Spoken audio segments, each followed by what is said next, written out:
जय हिंद दोस्तों, आपका स्वागत है आपके अपने YouTube channel career with teaching पर।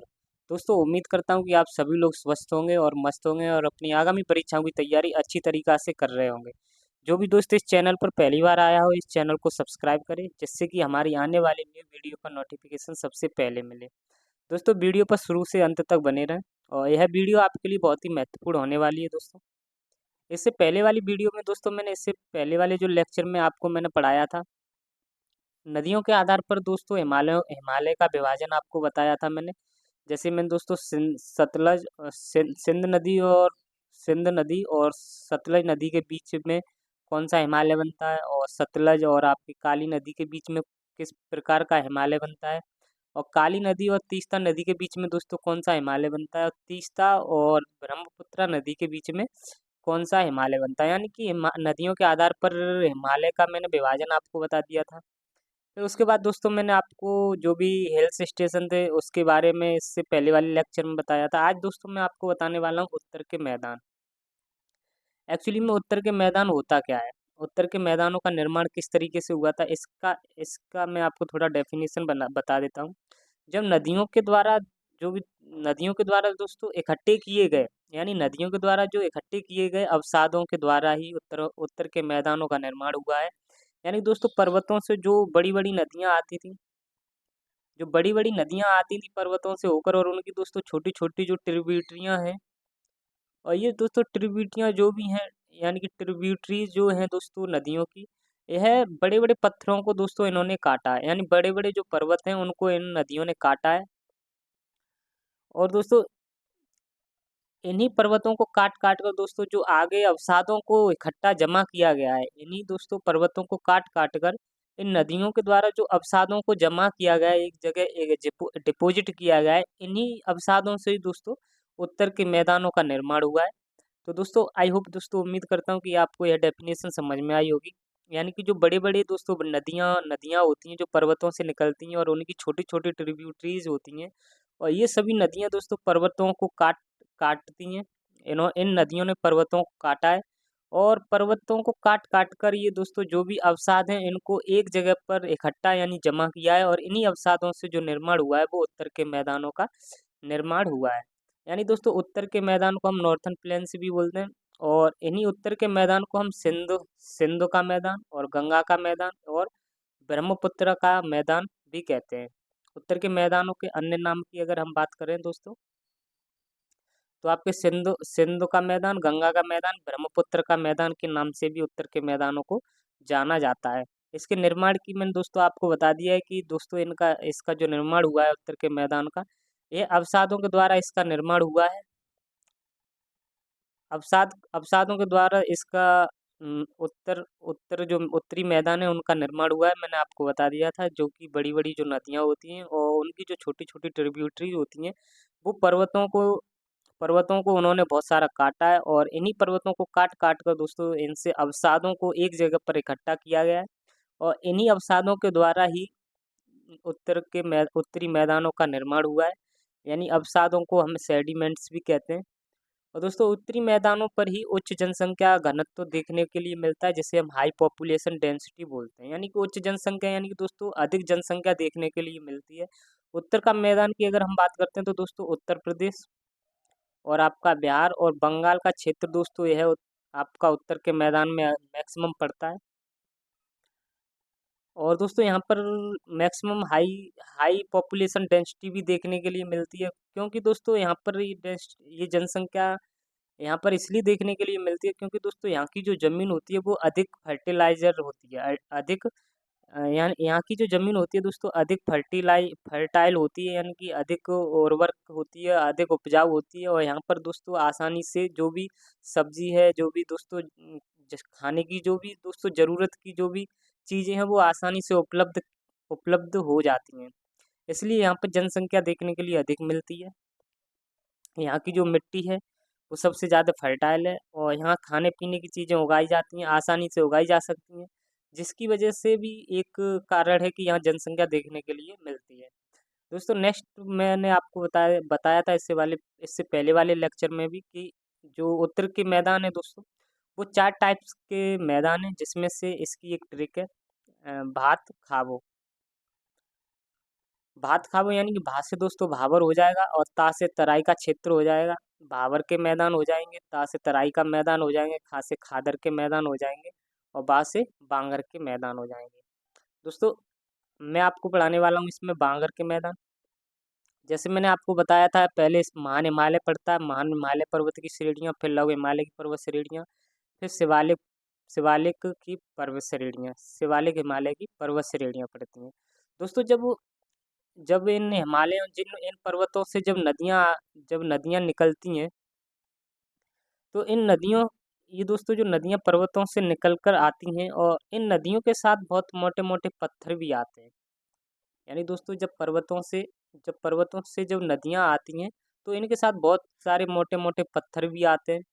और ये पत्थर दोस्तों शिवालिक जो श्रेणी है, आपकी शिवालिक श्रेणी पर जब पहुँचते हैं, ये नदियाँ जब शिवालिक श्रेणी तक पहुँचती हैं, तो यह एक मुलायम दोस्तों हिमालय है। मुलायम दोस्तों ये एक तरीक शिवालिक श्रेणी है, एक मुलायम हिमालय मुलायम पर्वत है।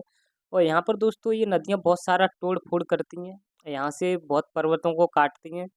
और यही नदियाँ दोस्तों इसके शिवालिक के दक्षिण में बहुत सारे पर्वतों को इकट्ठा एक जगह जमा कर देती हैं। यानी दोस्तों शिवालिक पर्वत श्रेणी के दक्षिण में बहुत सारे मोटे मोटे पत्थरों को जमा कर देती हैं इसके दक्षिण में। और यही जो क्षेत्र होता है, यही पत्थर, ये मोटे मोटे जो पत्थरों वाला क्षेत्र होता है, इसी को दोस्तों हम कहते हैं भावर का क्षेत्र। आई होप दोस्तों, उम्मीद करता हूँ कि आपको यह पॉइंट समझ में आया होगा। दोबारा से बता देता हूँ, ये दोस्तों नदियाँ जब पर्वतों से निकल कर आती हैं और अपने साथ मोटे मोटे पत्थरों को लेकर आती हैं, और यह शिवालिक पर्वत श्रेणी के दक्षिण में ये मोटे मोटे पत्थरों को जमा कर देती हैं। और इसी मोटे मोटे पत्थरों वाला जो क्षेत्र होता है, इसी को हम बोलते हैं भावर का क्षेत्र। तो वही दोस्तों मैंने ये यहाँ पर दिखाया है आपको, ये नदियाँ निकल के आती हैं और यहाँ पर बहुत सारे पत्थरों को जमा कर देती हैं। और यहीं इसी वाले क्षेत्र को दोस्तों कहा जाता है भावर का क्षेत्र। ये आपका भावर का क्षेत्र हो गया। और यहाँ पर दोस्तों जो नदियाँ होती हैं वो विलुप्त हो जाती हैं, यानी कि यहाँ पर दोस्तों नदियाँ पत्थरों के नीचे दोस्तों यहाँ पर दिखाई देती हैं, और यहाँ पर नदियाँ पत्थरों के नीचे बहती हैं। तो यहाँ पर दोस्तों जो शिवालिक के दक्षिण दक्षिण में दोस्तों यहाँ पर पत्थरों की अधिकता देखने के लिए मिलती है। यानी कि दोस्तों शिवालिक के दक्षिण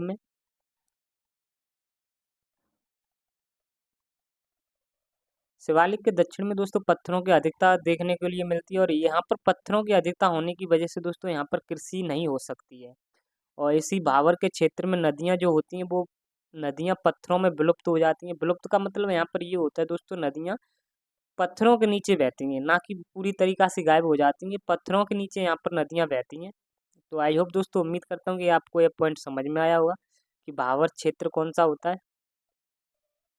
भावर का क्षेत्र आपका सब यहाँ पे जो भी पत्थर होते हैं, शिवालिक के दक्षिण में जो भी दोस्तों ये नदियाँ पत्थरों को इकट्ठा एक एक जगह जमा करती हैं, यहाँ पर पत्थरों की अधिकता ज़्यादा हो जाती है। और इसी वाले क्षेत्र को हम भावर का क्षेत्र कहते हैं। और यहाँ पर दोस्तों कृषि भी नहीं हो सकती है, यहाँ नदियाँ विलुप्त हो जाती हैं। अब दोस्तों इसके बाद मैं आपको पॉइंट नेक्स्ट बताता हूँ।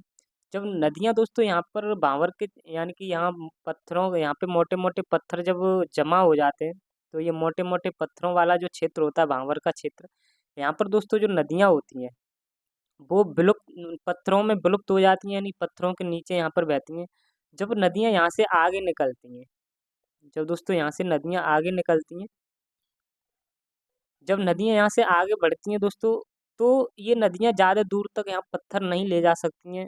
यहाँ पर छोटे छोटे हल्के हल्के पत्थरों के टुकड़ों को हल्के हल्के पत्थर के टुकड़े पहुँच जाते हैं। और ये वाला जो क्षेत्र होता है दोस्तों, यह समतल समतल क्षेत्र होता है। यानी कि यह समतल यानी प्लेन एरिया होता है। और यह दोस्तों समतल समतल एक तरीका की समतल क्षेत्र है दोस्तों ये। और यह समतल भूमि है।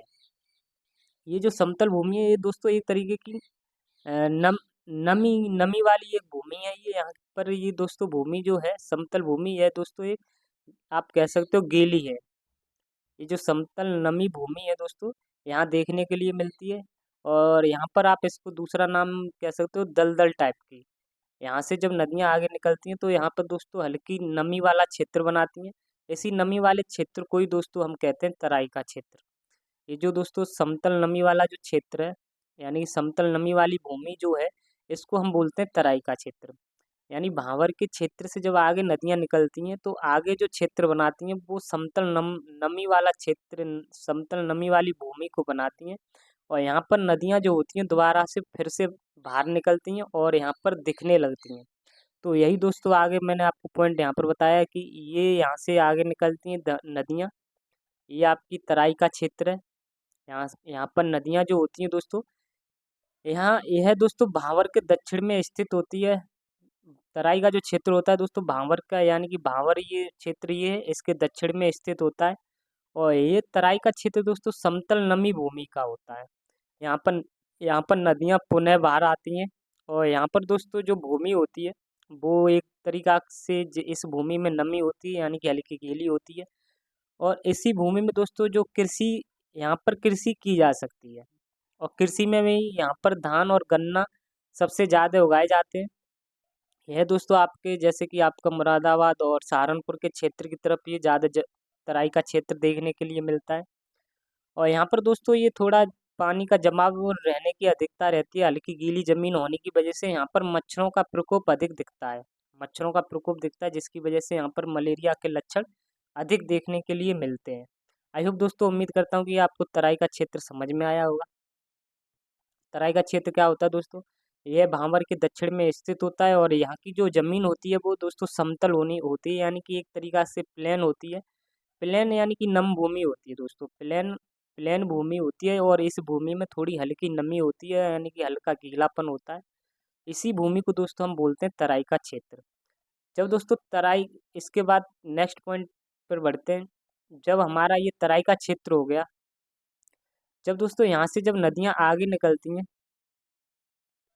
जब यहाँ से दोस्तों नदियाँ आगे निकलती हैं तो आपकी तराई, ये तराई के क्षेत्र के बाद जब ये नदियाँ दोस्तों आगे निकलती हैं तो कहीं ना कहीं जब पर्वतों पर बहुत अधिक मात्रा में जब वर्षा हो जाती है, तराई के क्षेत्र से जो आगे जो नदियाँ निकलती हैं दोस्तों उसके बारे में बताऊंगा। जब कभी भी पर्वतों पर जब अधिक बार बार वर्षा हो जाती है तो दोस्तों इसके पानी में और अधिक फ्लो आ जाता है।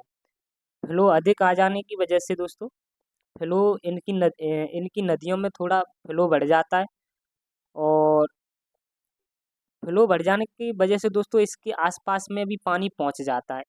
ये दोस्तों फ्लो अधिक हो पानी आ जाता है, वो थोड़ा आसपास के क्षेत्र तक और पहुंच जाता है। और यहाँ पर दोस्तों ये पानी जमा हो जाता है। यहाँ पर आकर यहाँ पानी जमा होने लगता है। और आप इसकी स्थिति आप कह सकते हो कि ये बाढ़ की एक स्थिति आ जाती है, यानी कि बाढ़ आ जाती है। जब नदियों में पानी का फ्लो जब अधिक हो जाने की वजह से दोस्तों तो यहाँ पर थोड़ा पानी जमा होने लगता है इसके आसपास के क्षेत्र में। और यह पानी दोस्तों, नदी का ये पानी जो होता है वो एक सीमित क्षेत्र तक पहुँचता है। इसका कोई दोस्तों अनलिमिटेड क्षेत्र नहीं है, एक सीमित क्षेत्र तक यह पानी पहुँचता है। और यहाँ पर एक नई मिट्टी जमा कर देती है। यहाँ पर दोस्तों ये पानी जो एक सीमित मात्रा तक, एक सीमित दूरी तक यह पानी पहुँचता है, नदियाँ ये पानी पहुँचाती हैं और यहाँ पर एक मिट्टी को जमा कर देती हैं। और इसी मिट्टी को दोस्तों बोला जाता है बाढ़ का मैदान। इसको हम कहते हैं बाढ़ का मैदान। इसको बोलते हैं दोस्तों बाढ़ का मैदान। और जब कभी भी दोस्तों नदी, जो नदियों में हर साल पानी का फ्लो आता है, हर साल बाढ़ बाढ़ लेकर आती हैं नदियाँ। और हर साल दोस्तों यहाँ पर मिट्टी जमा होती है, यानी कि नदियाँ जो होती हैं दोस्तों यहाँ पर हर साल बाढ़ लेके आती हैं और हर साल यहाँ पर मिट्टी जमा होती है। और इन्हीं नदियों के साथ दोस्तों अवसाद भी आते हैं और नए नए अवसाद भी आते हैं। और हर साल दोस्तों यहाँ पर हर साल यहाँ पर अवसाद देखने के लिए मिलेंगे। और इसी को दोस्तों हम क्षेत्र को कहते हैं बाढ़ का मैदान भी कहते हैं। और इसी को दोस्तों कहते हैं खादर का मैदान, खादर का क्षेत्र। दोस्तों इसको हम खादर का क्षेत्र कहते हैं और इसी को हम बाढ़ बाढ़ का मैदान भी कहते हैं। और दोस्तों जब इसके आगे वाला जो क्षेत्र है, जैसे कि यहाँ तक हमारा पानी आ जाता है, जब हर साल बाढ़ आती है और हर साल नदियाँ पानी लेकर आती हैं और ये सीमित दूरी तक ये पानी जा पाता है। तो इस वाले क्षेत्र को हम खादर का क्षेत्र कहते हैं। और इससे दोस्तों ऊंचा वाला जो क्षेत्र है, इससे ऊंचा वाला जो क्षेत्र है, इससे आगे का जो क्षेत्र है ऊंचा वाला, जहाँ तक पानी नहीं पहुँच सकता है, जहाँ तक पानी नहीं पहुँच सकता है, यानी कि जो बाढ़ का जो पानी नहीं पहुँचे जहाँ तक, उस वाले क्षेत्र को हम कहते हैं बांगर का क्षेत्र। आई होप दोस्तों, उम्मीद कर रहा हूँ कि आपको समझ में आ रहा होगा। क्योंकि बाढ़ तो एक दोस्तों लिमिटेड एरिया तक ही जाएगी, बाढ़ हमारी यहाँ इस एरिया तक, सीमित एरिया तक यहाँ तक जाएगी। फिर उसके बाद दोस्तों खादर के, ये हमारा खादर का मैदान हो गया। खादर के मैदान से खादर का जो दोस्तों, खादर के ऊपर वाले जो मैदान है, वहाँ पर बाढ़ नहीं पहुँच पाती है। ये ऊंची भूमि होने की वजह से, ऊंची भूमि होने की वजह से दोस्तों यहाँ पर पानी नहीं पहुँच पाता है। और इसलिए ये हमारा जो मैदान है वो आपका बांगर का मैदान है। पहले कभी भी दोस्तों, बहुत पहले, बहुत सालों पहले जब यहाँ पर पानी, बाढ़ों का पानी आया होगा, उसकी वजह से यहाँ पर मिट्टी जमा हो गई है। अब लेकिन दोस्तों यहाँ पर पानी नहीं पहुँच पाता है बाढ़ का, इसलिए ये बांगर का क्षेत्र होता है। वही दोस्तों मैंने आपको पढ़ा बताया यहाँ पर, जब जब तराई क्षेत्र से जब आगे जब नदियाँ ये निकलती हैं, तो दोस्तों जब ये नदियाँ आगे निकलती हैं तो यहाँ पर्वत जो होते हैं, तो इन पर्वतों पर जब वर्षा अधिक हो जाती है तो इन नदियों में पानी का फ्लो अधिक हो जाता है। पानी पानी का जब फ्लो अधिक हो जाने की वजह से दोस्तों इसके आसपास में भी पानी जमा हो जाता है। और आसपास पानी जमा होने की वजह से दोस्तों यहाँ पर बाढ़ की स्थिति आ जाती है, यानी कि बाढ़ आ जाती है। और ये दोस्तों एक सीमित दूरी तक यह पानी पहुँच पाता है, और इसी को हम दोस्तों बोलते हैं बाढ़ का मैदान। और ये नदियाँ दोस्तों हर साल पानी लेकर आती हैं, हर साल बाढ़ आती है, हर साल पानी आएगा। और हर साल दोस्तों यहाँ पर नए नए अवसाद आते हैं नदियों के साथ, और ये यहाँ पर आकर जमा हो जाते हैं। तो इसी को दोस्तों बाढ़ का मैदान भी कहते हैं, और हम खादर का क्षेत्र कहते हैं। आई होप दोस्तों, उम्मीद करता हूँ कि आपको ये समझ में आया होगा। फिर दोस्तों इससे ऊपर वाली जो ज़मीन है वहाँ तक पानी नहीं पहुँच पा बाढ़ का पानी नहीं पहुँच पाता है, जिसकी वजह से यह दोस्तों यहाँ पर ना कोई नए नए अवसाद पहुँच पाते हैं, ना यहाँ पर बाढ़ का पानी पहुँच पाता है। इसलिए इस वाले क्षेत्र को हम बोलते हैं दोस्तों बिना बाढ़ वाला क्षेत्र, यानी कि इसे कोई बोलते हैं बांगर का क्षेत्र। थोड़ा दोस्तों आपको खादर के क्षेत्र के बारे में आपको बता देता हूँ। इनका जो निर्माण होता है वो नई जलोढ़ मिट्टी से इसका निर्माण होता है, और यह दोस्तों सर्वाधिक उपजाऊ वाली भूमि होती है। नई जलोढ़ की मिट्टी की इसलिए कहते हैं दोस्तों क्योंकि हर साल यहाँ पर नदियों में बाढ़ आती है, हर साल नदियों में जो पानी आता है, और वो दोस्तों हर साल बाढ़ की वजह से यहाँ पर पानी भर जाता है, और नए नए अवसादों से दोस्तों यहाँ पर बहुत सारे नए अवसाद आते हैं और यहाँ जमा हो जाते हैं। इसलिए दोस्तों हर साल यहाँ पर नई नई जलोढ़ मिट्टी आती है, और यहाँ पर ज़्यादा अवसाद होने की वजह से दोस्तों ये अधिक उपजाऊ वाली भूमि होती है, सबसे मोस्ट फर्टाइल लैंड होता है। इसके बाद दोस्तों इससे ऊपर वाली जो भूमि होती है जहाँ तक पानी नहीं पहुँच पाता है, यानी बिना बाढ़ वाला जो क्षेत्र होता है उसको हम बांगर क्षेत्र कहते हैं। और यह उच्च भूमि है दोस्तों, यानी कि हाईलैंड है, इसकी वजह से यहाँ पर पानी नहीं पहुँच पाता बाढ़ का, और इसलिए इसको पुरानी जलोढ़ मिट्टी कहा जाता है। पहले इसका पुरानी जलोढ़ मिट्टी द्वारा ये निर्मित हुई है, और इससे पहले दोस्तों ये पहले बन चुकी थी। यहाँ पर बाढ़ का पानी नहीं पहुँच पाता है, इसलिए दोस्तों ये पुरानी जलोढ़ मिट्टी कहलाती है। नेक्स्ट बात करते हैं दोस्तों हम भारतीय मरुस्थल की। इससे पहले मैं दोस्तों आपको बता देता हूँ कि हमने जो भारत का भौतिक विभाजन है,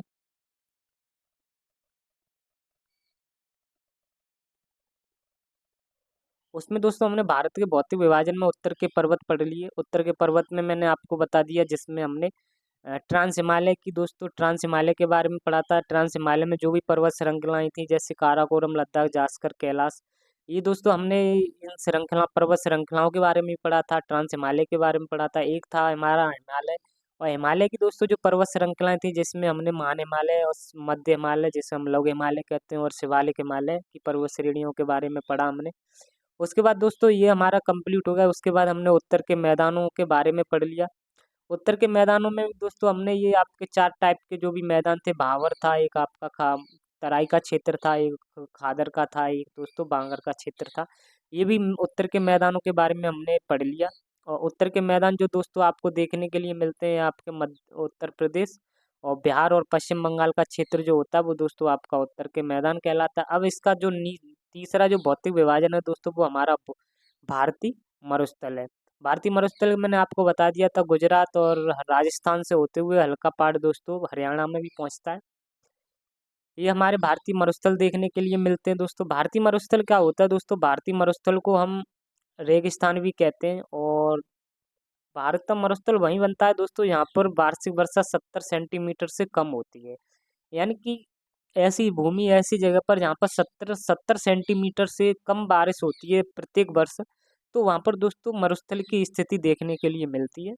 और ये मरुस्थल जो होते हैं दोस्तों, दो टाइप के मरुस्थल होते हैं। एक आपका कोल्ड मरुस्थल यानी कि एक ठंड बर्फ वाला, और एक दोस्तों हॉट मरुस्थल। कोल्ड मरुस्थल दोस्तों वहाँ पर देखने के लिए मिलते हैं जहाँ पर बर्फ की बम्बावार यानी कि बर्फबारी होती रहती है, जहाँ पर बर्फबारी होती रहती है, स्नोफॉल होता रहता है। वहाँ पर दोस्तों आपके बर्फ के मरुस्थल बनते हैं, जैसे कि आपका लद्दाख हो गया। लद्दाख एक दोस्तों बर्फ का मरुस्थल है, जिसे हम सबसे कोल्ड मरुस्थल भी कह सकते हैं। और दोस्तों जहाँ पर गर्मी, जहाँ बहुत सारी गर्मी देखने के लिए मिलती है, जहाँ भयंकर गर्मी पड़ती है, वहाँ पर दोस्तों आपके गर्म मरुस्थल देखने के लिए मिलते हैं, यानी कि हॉट मरुस्थल, यानी कि यहाँ पर रेत देखने के लिए मिलता है। और उस वहाँ पर दोस्तों जो मरुस्थल बनता है उसका नाम है थार मरुस्थल, यानी यहाँ पर बर्फ की ज़्यादा अधिक बर्फबारी होती रहती है, यहाँ ठंड पड़ती है, इसकी वजह से लद्दाख मरुस्थल बनता है। यहाँ दोस्तों गर्मी की अधिकता होने की वजह से, यानी कि रेत वाला जो मरुस्थल है वो दोस्तों थार का मरुस्थल है। थोड़े कुछ टर्म्स के बारे में जान लेते हैं दोस्तों थार के मरुस्थल के बारे में। थार मरुस्थल एक्चुअली में किस राज्य में कहाँ पड़ता है, कैसे क्या? तो दोस्तों थार मरुस्थल की बात करते हैं तो यह दोस्तों कुछ इसका भाग इंडिया में भी पड़ता है, देखने के लिए मिलता है, कुछ भाग इसका पाकिस्तान में भी देखने को मिलता है।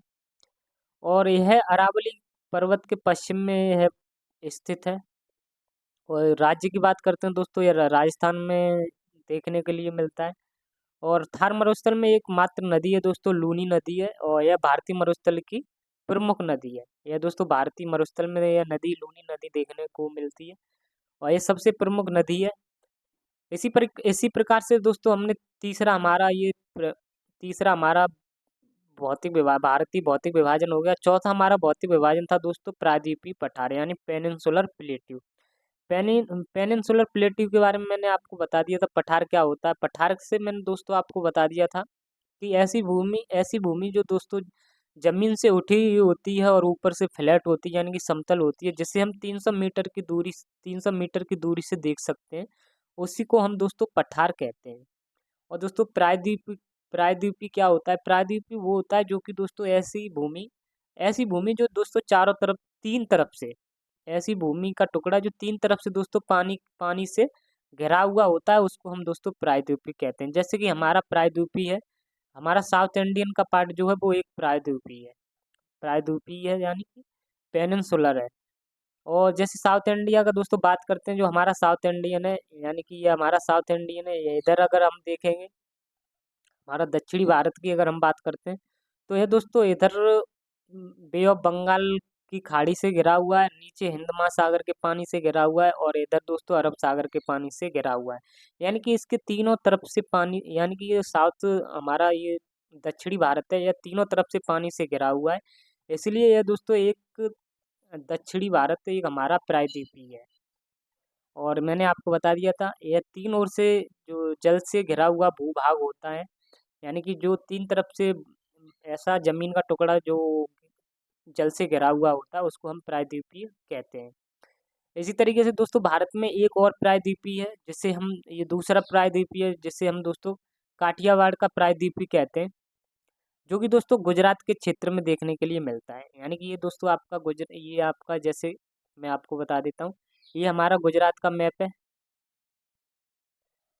ये हम गुजरात में जब देखते हैं तो दोस्तों यहाँ पर हमारा कच्छ का रन है।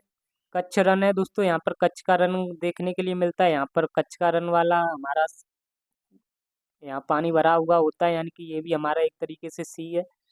और इधर हम देखते हैं दोस्तों, ये हमारी खम्बत की खाड़ी है।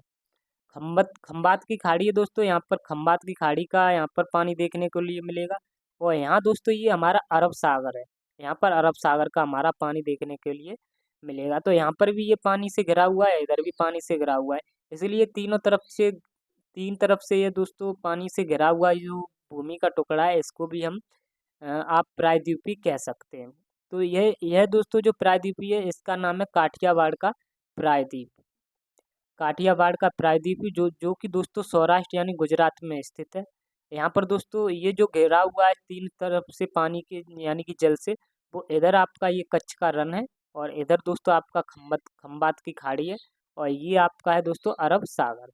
यहाँ पर दोस्तों उम्मीद करता हूँ ये आपको पॉइंट समझ में आया होगा। भारत में दो प्रायद्वीपीय हैं, एक हमारा साउथ इंडिया यानी दक्षिणी भारत, दूसरा काठियावाड़ का प्रायद्वीप जो कि दोस्तों ये कच्छ रण और खंबात की खाड़ी अरब सागर से घिरा हुआ है। नेक्स्ट अगर हम बात करते हैं दोस्तों, अ, अगर हम नेक्स्ट बात करते हैं कि हमारा जो दक्षिणी भारत का प्रायद्वीपी है उसका जो शेप है यानी कि आकृति है वो त्रिभुजाकार है यानी कि ट्रायंगुलर इसका शेप है। और नेक्स्ट अगर हम बात करते हैं दोस्तों, हमारा जो गोंडवाना लैंड का यह हिस्सा रहा है। मैंने आपको बता दिया था दोस्तों जब हमारा अंगारा लैंड, जब दोस्तों एक पेंजिया लैंड थी, पेंजिया भूमि थी, जब वो दो पार्टों में डिवाइड हो गई तो ऊपर वाला अंगारा लैंड बना था दोस्तों और नीचे वाला हमारा जो बना था वो गोंडवाना लैंड। तो यहाँ पर दोस्तों आपकी नॉर्थ अमेरिका की प्लेट देखने के लिए मिलती है, यूरेशियन प्लेट देखने के लिए मिलती है। यहाँ पर साउथ अमेरिका और दक्षिणी अफ्रीका और दोस्तों इंडियन प्लेट जो देखने के लिए मिलती है। यहाँ से दोस्तों यहाँ से जब वो इंडियन प्लेट अफ्रीकन प्लेट से टूटी थी तो ये दोस्तों ऊपर की तरफ मूव होने लगी थी। तो यूरेशियन प्लेट की तरफ दोस्तों यह टकराई और यहाँ पर हमारा हिमालय का निर्माण हुआ।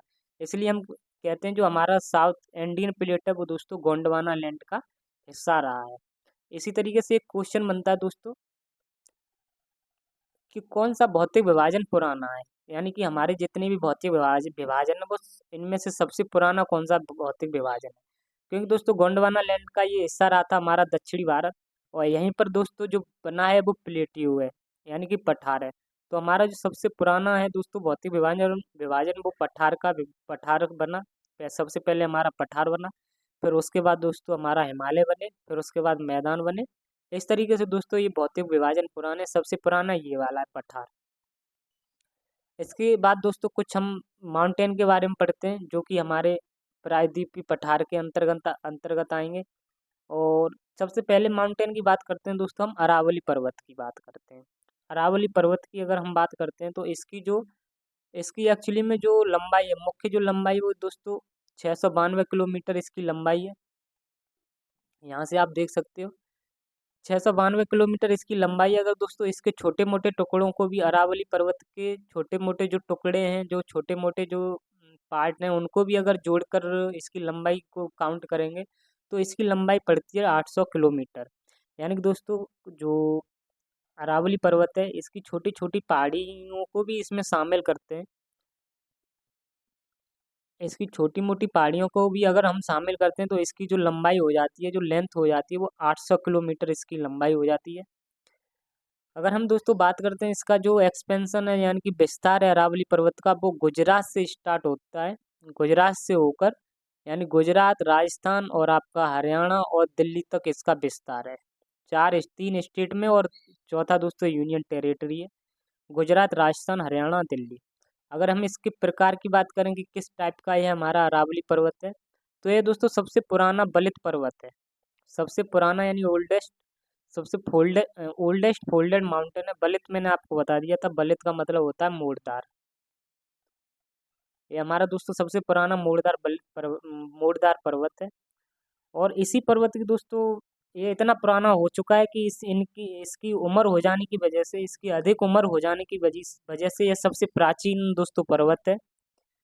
और अब यह दोस्तों खत्म होने की कगार पर है, इसलिए अब इसके जो भी अवशेष हैं वो देखने के लिए ज़्यादा मिलते नहीं है, पूरी खत्म होने की कगार पर है, इसलिए इसको अवशिष्ट पर्वत भी कहा जाता है। यानी कि दोस्तों ये खत्म होने की कगार पर है, इसकी वजह से इसको अवशिष्ट यानी रेसिड्यूल माउंटेन भी कहा जाता है। इसी को दोस्तों बचे कुचे पर्वत के नाम से भी जाना जाता है।